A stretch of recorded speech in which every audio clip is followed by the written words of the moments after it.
আসসালামু আলাইকুম। আমাদের বাগানে পাম অয়েল বাগানে এখন ফলের অবস্থা খুবই খারাপ। দেখেন গাছে পাকা ফলই নাই। ঠিক আছে, গাছ পুরো ফাঁকা, কিন্তু বৃষ্টি নাই এখন মালয়েশিয়া।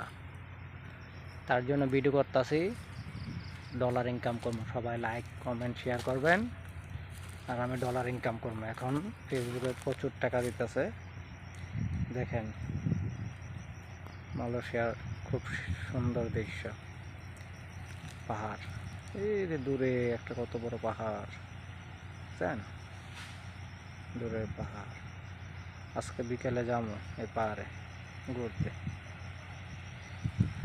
আর বাগানের অবস্থা খুবই খারাপ, গাছ ফাঁকা, বুঝছেন? কিন্তু ফল নাই গাছে, ফল নাই, টাকাও নাই, বেতনও নাই। খামো আর ঘুরমো আর ভিডিও করবো, এটাই কাম। সবাই ভালো থাকবেন আর সবাই ভিডিও করবেন।